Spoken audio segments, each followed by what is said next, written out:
Hi, my name is Victoria.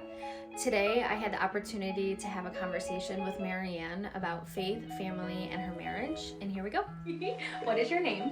My name is Marianne Burwell. And how long have you been a member of Calvary Christian Ministries and Family Worship Center? 45 years. That's a long time. My daughter was, and the reason I can remember that is because my daughter just turned 50. She's gonna kill me, but she just turned 50, and she was 5 years old when we started here. When did you and Kenneth meet, and how did you meet?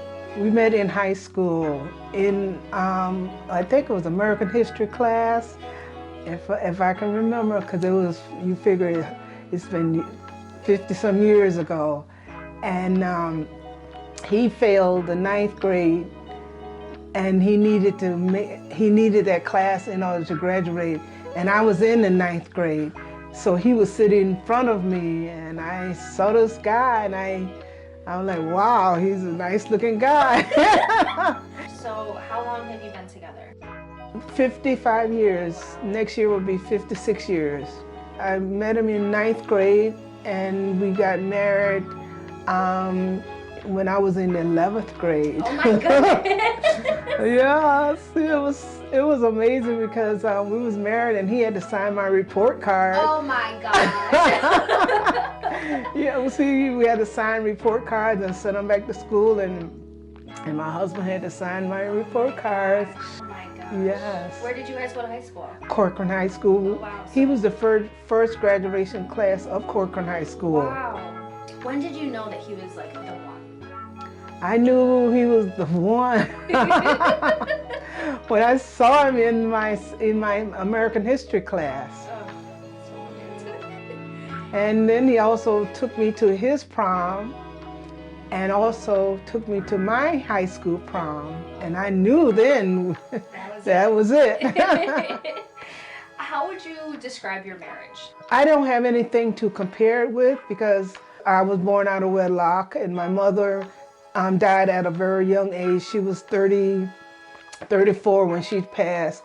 And my sister and I end up living with my aunt, who is the world's greatest person in the world next to Jesus Christ. And it's amazing. It's amazing when I think of not knowing God at that time and how he took care of me and my sister. Because we could have been, like I say, out of rebellious. I ended up pregnant at an early age, and my husband wanted to marry me as soon as he found out I was pregnant. And I told him, nope, I'm not getting married yet. I need to know that you're not marrying me just because I'm pregnant, you know. I just want to know that if we do get married, it's because we love each other. And we got married. And he took good care of me. We had our ups and downs. His mother thought, what a foolish thing for us to do, be getting married at such a young age.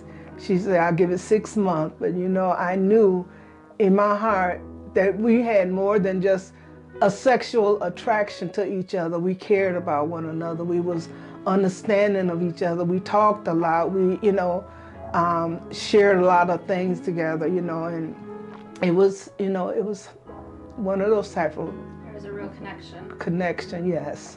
I had a lot of support. Like I said, my aunt was an angel. We lived in the housing, and it was only a 2-bedroom house, and she had 2 children of her own. And my grandmother's theory was, you get along, and if you have any issues, you talk it out. You don't just argue or anything. You talk it out. And above all else, all you have is each other. And that's what I grew up on, that all we had was each other. And to this day, that's what I still keep telling my kids, all you have is each other, And it's beautiful to know that you're going to have problems, but you got to work them out. Yeah. Did you have any struggles? We had struggles. We had struggles. There was times, like I say, when my aunt had to take up the slack and provide, because I wasn't working at the time, My husband was working as an audio-visual technician for Upstate, we survived, and what we needed, we always had. We never went lacking of anything. And if I needed anything, I knew that my aunt was there for me. And she let me know that if I ever needed her, she was always there for me. And she was like a mother and a best friend to me. And she still is today. She's like 84 years old. And we do everything together. We go a lot of places together and talk every day on the phone, or if she needs anything, I'm there and she's there for me, and I cook for her every day, and I love her dearly. And the thing is, my husband understands the relationship between my aunt and I, and that makes it so peaceful in the home. Were there any times where you thought, this is it? I try not to dwell on those times, because if you dwell on the bad, the good never happens. When I got saved, it changed a lot in our home, and I think that's what made a big difference when I got saved, because a lot of changes happened in me, and I was expecting the same changes to happen in my husband, and it didn't. But because of the love I had for him, I sacrificed a lot, I understood a lot, and it was amazing that we're still together today. I remember once when my son was sick, and I was telling my husband, I said, he's so sick. He said, well, you've been going to that church long enough. You better, just call them and have them pray for him. And he said, because we don't have the money to take him to the doctor. We didn't have any health insurance or anything. And I said, well, why don't you go with me to church and we both can take him? He said, well, I'm not going. He said, you've been going, you go, you believe it, and see if it works. And so, he always supported me when it comes to things of God, even till today. And it's amazing. I've seen where some husbands forbid their wives to go to church or go to a church function, but he never did. He always encouraged me. He always like, well, you better have the church pray for him, or you better pray for him, and I'm like, okay. Okay, I see where you're coming from. So, I have known you my whole entire life. Yes.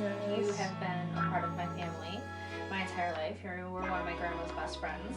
So I take your advice very seriously. When I, finally one day do get married, what is your advice for me? And how can I have a relationship last the way that yours has? My advice to you is that first, always remember you're saved and God has chosen you and you're special to God. That you seek God's direction to make sure that the person that you wants to marry or wants to marry you is on the same level that you are with God. That he has a desire to put God first and then you first and then God. That you are the center of his life and you will do the same for that person. And it takes compromising. You can't always be right. Sometimes you have to give up the right for the wrong, and that's where it touches the heart. When you know you are right and you say, okay, I'm giving it back to you. You can take this one. You won this one, but you was right all along. And that's grace. You have to learn to not always be right. And you have to learn to know that he's not always going to be right, and he's not always going to be perfect, and neither are you, because we are human. And always trust God. My favorite scripture, and when I get my back against the wall, I'll say, Lord, I trust you. I put my trust in you. And God gave me the scripture, trust in the Lord with all thine heart, and lean not unto thine own understanding. In all thy ways acknowledge him, and he will direct your path, and he will direct you for the man that's for you to marry when the time comes. And marriage is not for everybody, and we have to realize that. But there is grace. God's grace is greater than anything.